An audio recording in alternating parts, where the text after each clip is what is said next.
Hey guys, so Apple's iOS 7.1 update has finally hit our iPhones in the UK, giving all of us Apple lovers something to really shout about. But do you know everything about the update? Sure, you might know a couple of the little fixes, but what about all the key features? Well, don't worry, we're here to guide you through some of them features that have come along with iOS 7.1, so you don't have to hunt around your iPhone's settings panel just to find them. So first up, the first major real improvement we've seen is with Siri.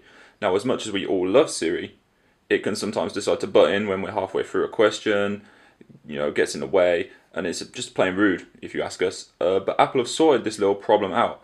Now, when you speak in Siri, all you have to do is hold the home button down, and then until you let it go, Siri won't answer your question. So we'll do a quick example here.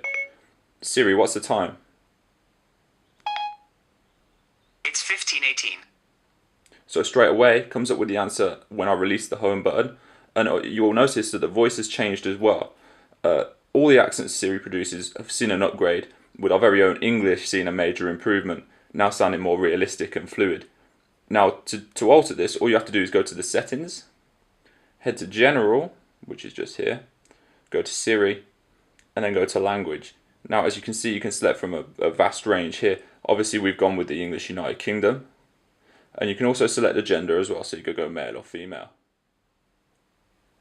Button shapes are back, and whilst many of us like the new button design you can see in the top corners here, some people did find them a bit trickier to use. Now, Apple has tackled this problem. They've given us an option of having shapes around the buttons or having it without. So if you like the shapes, you can activate them, and if you don't, you can keep them the same. Now, if you want to switch this option around, all you have to do is go to settings and then go to general and accessibility. We're already there. And then you just choose button shapes just here, and straight away you'll notice top corner the general button's now got a bit of a arrow besides it, and if you go into like your messages, emails for example, you can see it's already there in the top corner. Just makes it a little bit easier to find the buttons and a little bit easier for people to use them. Increasing contrasts and colours. Now unfortunately there are some of us without 20/20 vision out there, and Apple is offering some eye-friendly options to improve the phone's general visibility for those people.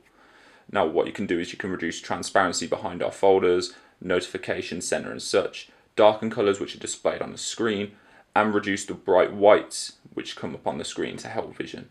Now to do this, you go to settings, you go to general, and then accessibility, and then what you do is you go down and then increase contrast. Now it gives you three different options here, so you can reduce the transparency, darken colours, or reduce the white point.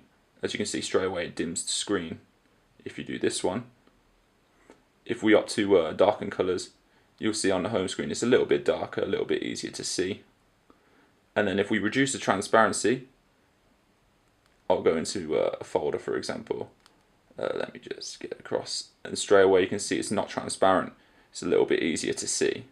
Same for the notification center here, it's all black, and the same here, all grayed out. Just makes it a little bit easier to see some of your settings and use the display in general. General user interface changes. Now we normally do see a bit of a design change with each big update, and iOS 7.1 is no different. For example, when you receive a call, you'll notice straight away that the icons have become circular. But if you haven't been lucky enough to have a call yet, you can always go to the dial pad and see it for yourself. As you see, the bottom is more of a circular design when you're calling someone.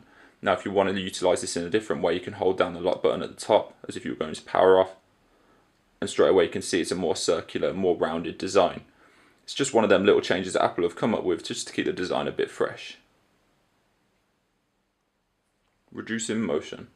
Now if you don't like the way your iPhone display moves out when pressing the home screen or opening apps, like so, you can see it just sort of opens it, moves it around. There's a different way you can do it now, and Apple's introduced sort of a stranger way. Now basically it fades the screen in and out as opposed to moving it away like normal. It looks pretty cool to be honest with you, and I will quickly show you how to do it. Now you go to settings, you scroll down to general, go to accessibility just like you did with some of the others, and then scroll down and you'll see here reduce motion. Now you turn that one on, and straight away when I press the home screen you'll see it fades out as opposed to moving out. If we open another app, it fades in. So basically it just gets rid of the movement and just sort of fades it in, makes it a little bit more attractive to the eye. So those are just a few of the new features we've seen on the latest iOS 7.1 update. but there are plenty more for you to find out, especially if you have an iPhone 5S, so make sure you explore the update all you can.